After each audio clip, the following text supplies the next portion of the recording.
Beers with Chad. All right, so today on Instagram, I was asked about my recommendations or how I learned about coaching and program design and what recommendations I had for the question asker. So my answer here was going to kind of go beyond the scope of what I could post in a story. So I wanted to talk about it a little bit more in depth. And the first way that I learned about coaching and programming, and strength coaching specifically here, is by doing it, is by writing my own program and training really hard for a long time. I began seriously lifting weights as a freshman in high school when I was 14 years old. And from then until now, with maybe about 2.5 years of exception in the last 23 years, have written my own program. So I was 14 in the year 2000, a much more barren internet scape for learning about strength and conditioning, but I would scour the early 2000s internet for all the information I could find. Critical Bench was a big one that I liked. There was this Australian, Queensland weightlifting website that I liked a lot. Elite FTS, Westside Barbell. I would read those articles religiously. Like every new article that came out that I could find, I was reading it. And then I trained hard, very hard. In high school, it was not uncommon for me to train 3 or 4 hours a day, 5 or 6 days a week, a mixture of, my own track and field practice, throwing the shot put, football practice when it was football season, but then medicine ball throws and plyometrics and lifting, weightlifting, powerlifting style training, bodybuilding style training, all kind of mixed and mashed together for very, very hard training. And I was, by high school standards, very big, strong, fast, and athletic. Like my senior year of high school, I weighed about 270 or 275 pounds, and I could dunk a basketball and ran like a 4.8 40-yard dash, about 6 foot 275, while benching 365, squatting 550. Not great depth in the squat. I probably squatted like 600, but it wouldn't have been a powerlifting legal depth, but was putting the weight on my back and moving it around. In the high school, one of my big things I did in my training in high school was those jump soles. If you're familiar, strength shoes are a similar thing. If you ever had an East Bay catalog, you would have seen those. And they're these front platform shoes. So your heel is off the ground and you get extra Achilles stretch in it, and it's supposed to make you jump higher, run faster, all that stuff. And the workouts that come with it, they're fucking brutal. Like 500 contacts of different plyometrics and skipping and hopping and bounding and everything. And I would do those workouts like 2 or 3 times a week before I would lift. And this was sophomore going into junior year. Yeah, going into junior year of football, and then before junior season track, and then again the next off season. And the smallest I was at this time was like 240, so bigger than probably their intended user. But doing all this stuff and having this goal in mind of being as big, strong, and explosive and powerful as I could, I also made sure that I was questioning along the way, is this helping? Is this working? And, maybe just had some natural aptitude for it and some luck. People like to do what they're good at. I was good at sprinting and jumping and squatting and power cleans and that kind of stuff. So I gravitated towards more of that, while maybe a lot of other high schoolers like doing curls and more bodybuilding type of stuff, which is just not going to be as useful for athletic development. So I gravitated towards that stuff and then questioned how it was working along the way. And I had very simple metrics of how well is this working. can I run faster? Can I jump higher? Am I throwing the shot put further? Less specific indicators to, you know, can I dunk now? Can I dunk a tennis ball, a volleyball, a basketball? I would do this overhead backwards medicine ball throw and try and throw, you know, like a 10, 12 pound medicine ball onto the roof of our gym. I would see where it would hit up on the wall and kind of like gauge that mark. You know, how many stairs could I jump up at a time in like a broad jump type of thing. So rudimentary, you know, but effective indicators, and then just kind of thought critically as well as I could at, you know, 15, 16, 17 years old, what is helping, what's not helping? What do I like and not like in regards to the results it's bringing me? I continued to think critically about that for people that I coached, which I became, because we didn't have a strength coach at our school, I became kind of a de facto strength coach for other guys that I played high school football with. And then even a little bit more formalized of that when I was like a senior in school, and our football coach being like, hey, can you help Steve? Can you help Kevin? You know, Brad, these younger guys on the team, can you help them in the off season and get them going? So I thought about it with them. Then I started coaching formally as a paid professional coach. My first summer out of high school, you know, helped run the off season. No, sorry, my second summer. So my first summer back from college, I ran the summer program for my high school football team. And, you know, I got to write a program then for 70, 80 kids. And, you know, now I went from having one guinea pig myself, you know, to then when I was helping other guys on the team, I just had 5 or 6. Now I have like 75 guinea pigs, and you get to get more feedback and see how different people respond, and, you know, figure out what was working and what wasn't working.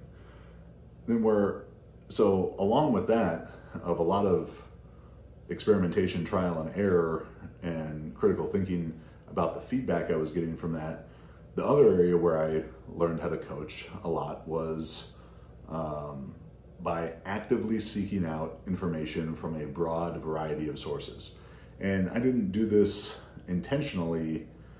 You know, it wasn't like I was 15, 16 years old and I was like, I'm going to talk to all these different coaches and learn how to do it, and that's going to make me a better coach, you know, 20 years from now, you know, when I'm talking on a podcast about this. It just sort of happened. It was my natural inclination to do this because we didn't have a strength coach at the school, and because my shot put coach was not our school's coach. I had a different kind of private coach, but he didn't do my strength, he didn't do my lifting, just my kind of, I call him a technical consultant. He just coached me in the ring. I would be at these track meets, high school track meets by myself, you know, or with my parents, but without a coach. So I sort of gravitated and latched on to a couple of other coaches who had good throwers, because I knew, well, those guys are good coaches, so I want to learn what they think I should do. So that was Tony Chiarelli and Bill Pendleton, who were hugely influential to me early in that time. And, you know, I'm eternally grateful to them for answering my questions. You know, I was their competition, more or less, but they were always very helpful and kind of took me under their wings there, because I think they could see how passionate I was about it. So going to Tony's clinics and then talking to him, who's a great weightlifting coach, a great throws coach, and talking to Coach Pendleton, also a great throws coach, football coach, strength coach, about what they were doing with their guys, what they thought I should do, what they've seen work. You know, that was where I was gathering information. Then as I was getting recruited for track, I would go to, you know, my visits, my college visits, University of Arizona, Arizona State, Cal, and talk to the coaches about training, you know, about my training, about how I can train better. And I think that they were always sort of taken by that, like, wow, this guy really cares about improving. And I did, and I do, but, you know, I wanted to gather that information. So I'm getting, you know, high school football strength and throws coaches. I'm getting college sprint coaches, multi-event coaches, throws coaches. Like, I was talking to everyone because I wanted to be the fastest. I wanted to jump the highest. I wanted to be the strongest. It wasn't just throws coaches. Then as I got to college at the University of California, Berkeley, getting some time, talking still to our sprints coach, to our hurdles coach, to our multis events coach, to the throws coach, to the strength and conditioning staff. We had a coach, Mike Velasquez, who was the head of Olympic sports strength and conditioning, and he had come from De La Salle High School, which to me was the pinnacle, 12-year, 151 game winning streak. He was their strength coach for the large majority of that streak. So getting to talk to him about what they did. Then John Krasinski, not Jim from The Office, but that was the head football strength coach's name. I met with him, talked to him about what they did. He had competed in strongman. I was starting to get into that. I was reading, again, still a lot of Elite FTS, a lot of Westside, a lot of Joe DeFranco at the time. I'm taking all of that information, the track and field information from my coaches at Cal, talking to coaches from other programs. Like if people love this stuff, they love to talk about it. They love to tell you about it. So don't hesitate. Like if you run into someone at a meet or a seminar or whatever, talk to them about it, because more often than not, they're going to be willing to share because they're passionate about this as well. So I was talking to coaches from different teams and just seeking that information out. Then I left Cal. I started coaching high school football. I was only 19 years old. And I was running our strength and conditioning program now for the entire year, not just the summer, and then started going to seminars, to strength and conditioning seminars, to football coaching seminars that had strength and conditioning elements to them, meeting more coaches, getting more diverse opinions, taking what worked, harness good, block bad, harness good, block bad, like Kevin Nealon says in Happy Gilmore. So I was getting this diverse base, and one of my favorite books, Range by David Epstein, he talks about this. And I see a lot of times with, let's say, powerlifters and powerlifting coaches, is that's like the entirety of their experience. So if all you've got is powerlifting experience, all you've got are powerlifting answers. But sometimes you need some thinking, outside that powerlifting box to solve the problems.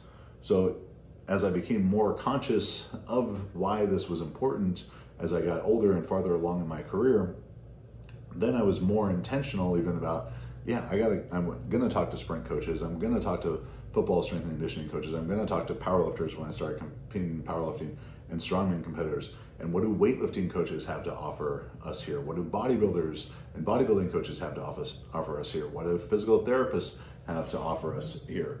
So that's what I would encourage you to do if you want to be as great of a coach as you can, and really, you could extrapolate this out into other fields as well, but gain diverse experience in and around your specific field. Don't think that just track coaches have all the answer for track and field success, or just football strength and conditioning coaches and football coaches have all the knowledge for football success, or powerlifting, or whatever it is. Don't box yourself into a narrow space there. Look for range and breadth of understanding.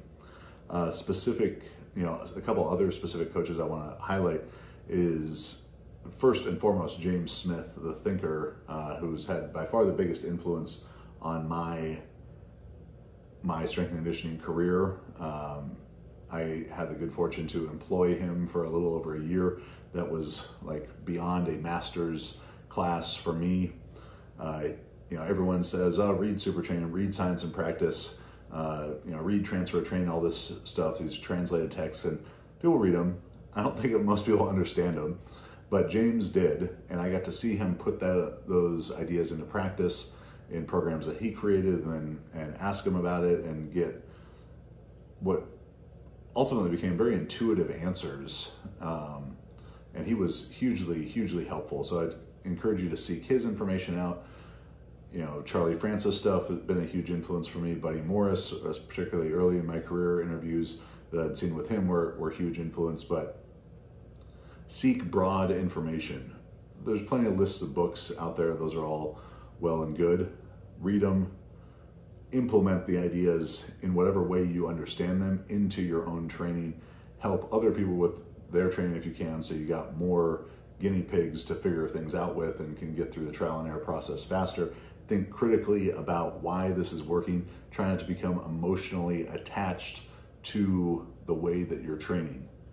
That's a big one, and maybe a story for a story for a different day. But that's what I would encourage you to, you know, Scientific Principles of Strength Training, that's a good place to start. But all the, you know, periodization by Bompa, Science and Practice, all that stuff is good. Transfer of training, Bondarchuk stuff was big to me. If you want to be a powerlifting coach, don't feel like you have to only learn from powerlifting coaches and powerlifters, because there's a lot more information out there. So take what's useful from everything around you.